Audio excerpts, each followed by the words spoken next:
I'm Sara Rickman, and we are at Red Stewart Airfield out in Waynesville, Ohio. Stewart Airfield was founded in 1946 by Red Stewart, and Red's son and grandson are active with the airport today. His son Cub, Emerson, they're all Emerson Stewart. Cub is Emerson Stewart Jr., and he is the owner of the of the airfield, and his son Emerson III is the chief instructor and also an aerobatic pilot, and he was my flight instructor. And I started taking lessons out here in May of 2008, and it took me a long time, but I finally got my pilot's license July 1st this year. I have a sport pilot license, which is a limited license. I can only fly in daylight, daylight hours, what we call VFR, or visual flight rule conditions, which is what we have today, which is a perfectly blue sky. Yes, I can fly when there are clouds up there, but I have to stay under them. And there's a certain amount of feet, like 1,000 feet, I have to stay below them and that kind of thing. So I don't fly when there's low clouds. High clouds are not a problem because we don't go that high. Anyway, this is an Aeronca Champ. This plane was built in 1946, and that was the year they started building these airplanes. And it's a flight trainer that was made to compete with the J3 Cub. There's one of those behind us here. John can get a picture of that in a few minutes. And the Champ was designed to improve three things that people didn't like about the Cub. One was, in the Cub you fly from the back seat. They're both tandem seats, front and back, two seats.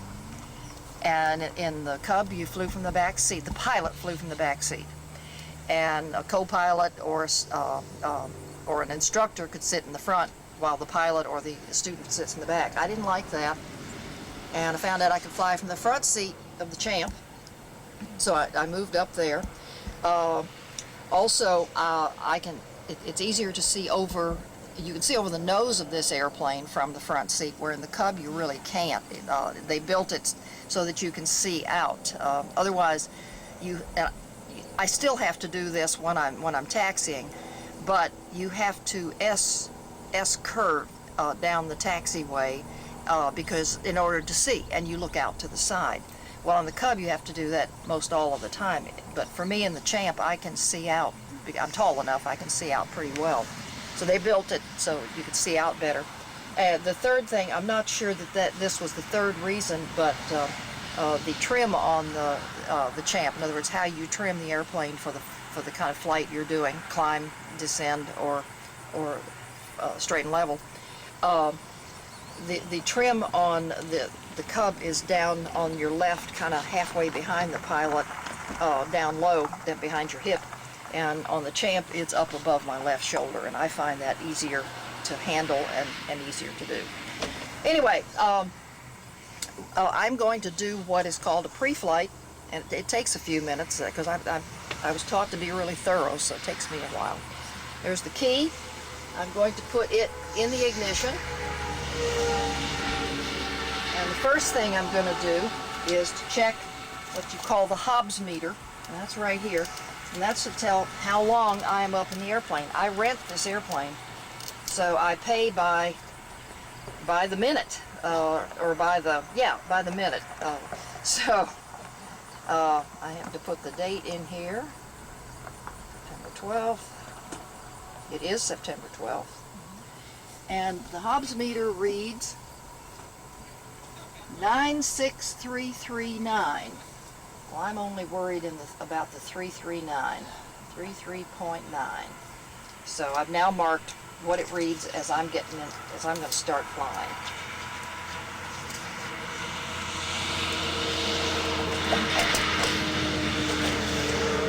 Now, first thing I'm going to do, actually, John, you'll have to move the camera, so I'm going to do a couple other things first, and then we can move. So while I'm here, I'm going to check the controls on the stick controls the ailerons, which are these things that move up and down. Oh. You're going to need to go out to do that. So. Wait a minute. Go ahead. Okay. What I'm going to do now is to check the oil. First, I want to tell you I have a checklist that I follow on the pre-flight, and everything is listed on here. And I will try to call them off as I do it. Can't do it? Tracks. Okay. Go ahead. I will try to call off everything I do from the checklist as I work around. So first I'm going to check the oil.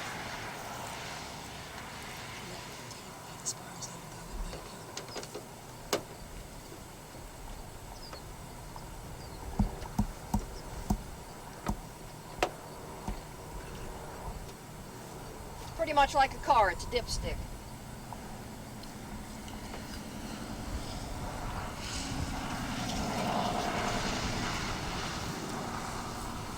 It needs a minimum of 3 gallons, and it has more than 3 gallons. Quarts. Said that wrong, quarts.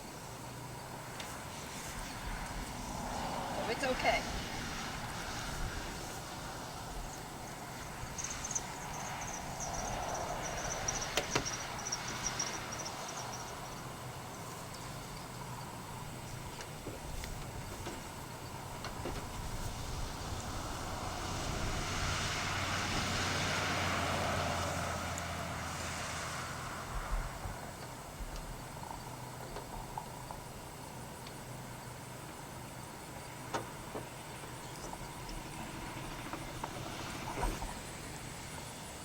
This is where you check the fuel, and we have plenty. That stick is it could be standing up about this high if it was full, but that's way more than I need for what we're going to do. So we do not need to put fuel in it. Okay. First to the ailerons. This is the right aileron, and what I'm going to do is to check that there's nothing loose up there. There's 3 connections here, and I want to make sure they're all good, and they are. Now I'm going to check the leading edge of the wing, and you just do it by feel. I'm looking for notches, for nicks, anything that would spoil the, I can't remember the technical term. Anyway, you want the leading edge needs to be clean. Right here, I'm going to stop and check the pitot tube. That's how the airplane reads your speed in the air, and that needs to be clean. You don't want bugs or dirt or anything in there, and it's clean. Leading edge is good. The struts feel good. I'm going down my list, checking as I go around. The tires, this is a fairly new tire. It's got good tread, and it's got plenty of air in it. You check the struts down, or the oleos down here to make sure that's the landing gear, and you want to make sure that that is greased nicely so that when it lands it will take the landing, and it looks good. Okay, now I'm looking for popped rivets. See any? Already checked the oil. Now I've checked off the struts, the leading edge, and the pitot tube, and the landing gear. Now I'm checking the prop. I'm checking the leading edge of the propeller on both sides. The leading edge is the one that's going into the wind, and you're checking for nicks, anything that might cause that propeller not to turn smoothly. This is the cap, and make sure that's secure. Most times of the year, if an airplane sits out at all, you need to check for birds' nests, because you don't want a fire for a bird's nest. So you just feel in there, and there's nothing. This plane has already flown this morning, so it's pretty unlikely, but I'm going to do it anyway. It took me a while to get the nerve to stick my hand in there, but I do. These are the exhausts. Just check to make sure that all of that is firm, not loose. Okay, I'm going on around. I'm checking this side of the cowling. This is called the cowling. Okay, now we're going to check the leading edge I'm also looking for popped rivets. Check the leading edge of the left wing. Check the strut.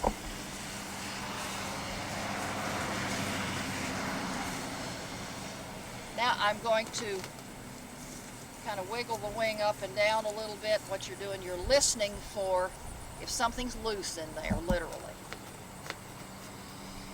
Okay. Now the left aileron, I can do it last. I don't need to do it, but I'm going to show you. Okay, ready? Okay, now we're on the left aileron.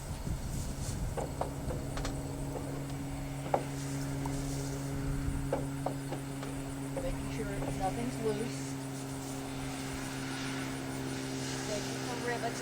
Then now you start also to look at the fuselage. Make sure there's just no problems here. This is fabric. This is not wood. It's not aluminum. This is fabric.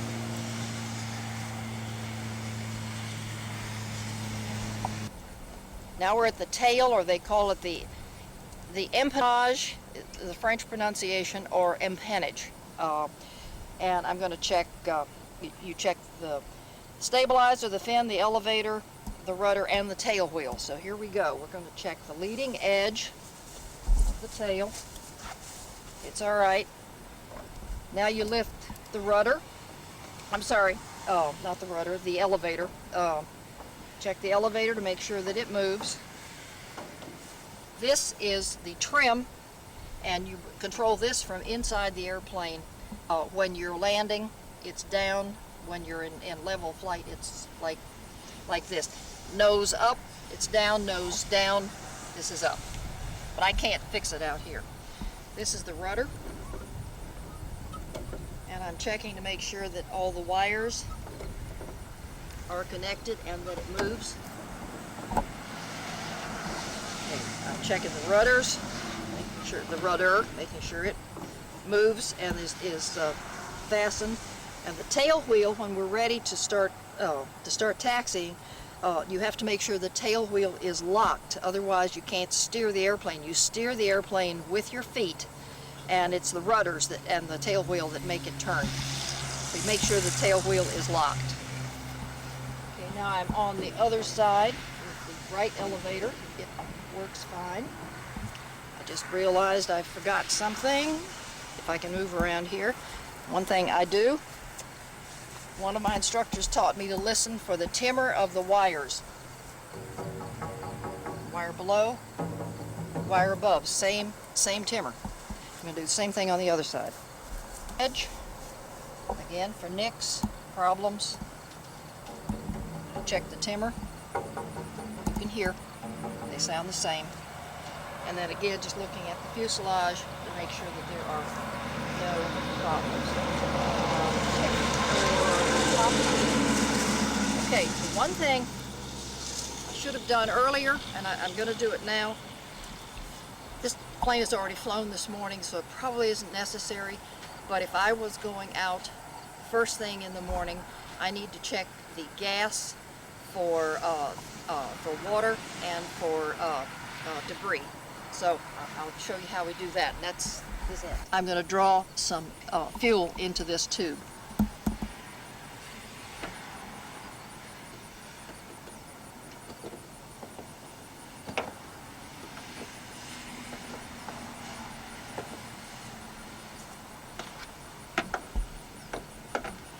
I can't see it, I just have to feel it.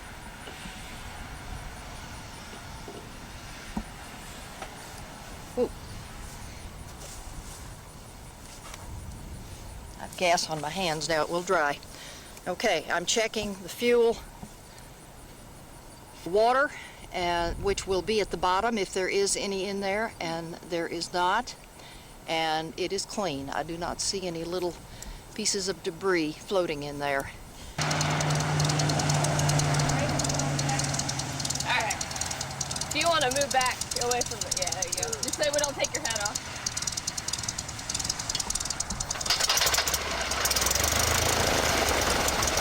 Okay, I'm going to do what's called a pre-flight. First thing I do is to check the ailerons, movement in the ailerons. Left aileron is up, stick right, the right aileron is up. And I check the elevators. fine. I check the rudders. Tail wheel is locked. Carb heat is off.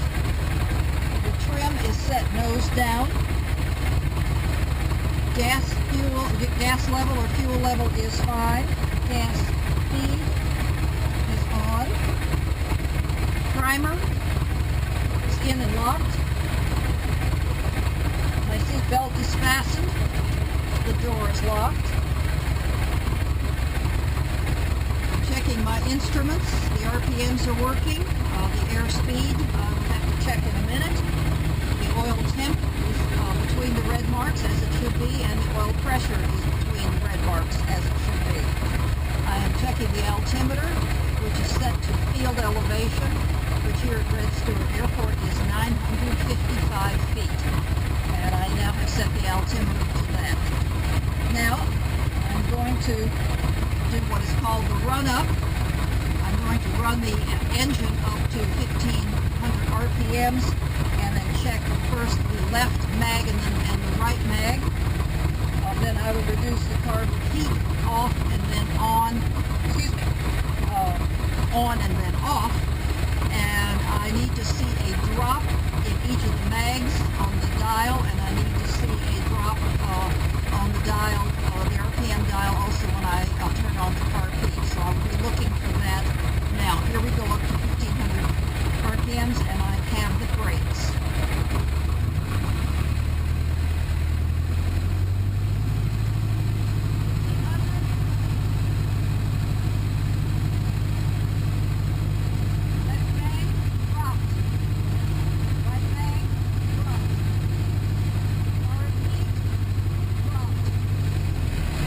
Throttle to idle. Okay, I am now ready to take off. I need to make almost a 360 to check for traffic. We do have traffic on the field. There's a Cub circling above me, and there's one heading down the runway towards me.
guessing, because I can't see completely over the nose of the airplane.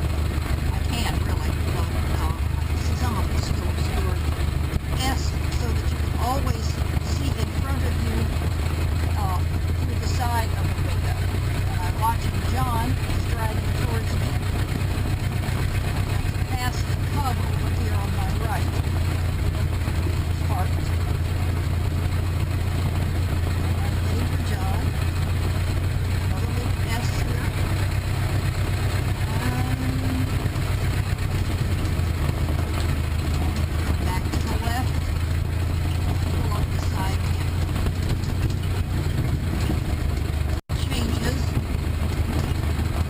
Then we take off to the east, and that would be on runway 80, or 80 degrees, is the reciprocal of the 160. Said that wrong.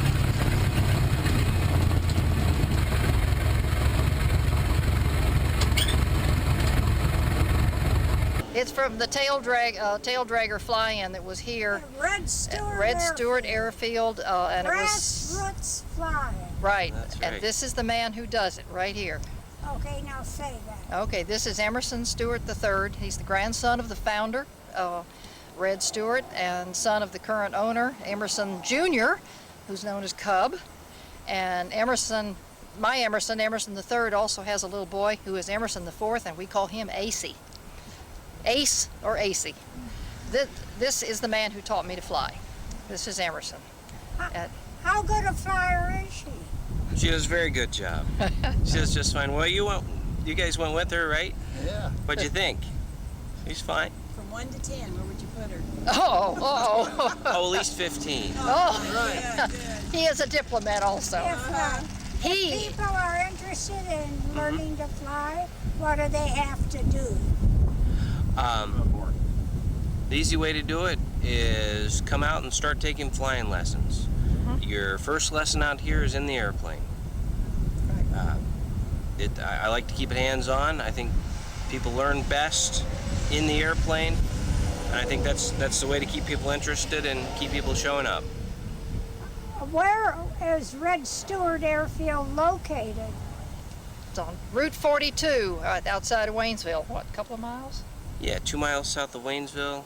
What's that make it? 10 miles south of Dayton? Something like that. Yeah. Yeah. You can't miss it, there's airplanes. There's airplanes. It's a They're all over gorgeous the little place. grass strip, 3,060 feet. Is that long? 3,600 feet long. Yeah. Okay. And it's just a nice place to come sit on the picnic tables or take a walk around the pond. The kids like to swing. When I bring my grandkids out here, they have almost more fun on the swing. I have taken them up. Emerson and I together have taken my grandkids and my son up in the 172. You have to have a bigger airplane. And I can't fly the 172. On my license, I am limited to two-seater. So he and I take, when we have more than two, he and I go. Delightful afternoon. Yes. Thank you. You've done a good job. He is, Thank you. let me tell you, a terrific aerobatic pilot. You should see what he can do up in the sky with his Citabria. So he's not only an A1 instructor, but he's also an A1 aerobatic flyer. We'll be looking Emerson up. Okay. All right, great. Very Thank good. you. Thank you. Thanks, Emerson. Thank you.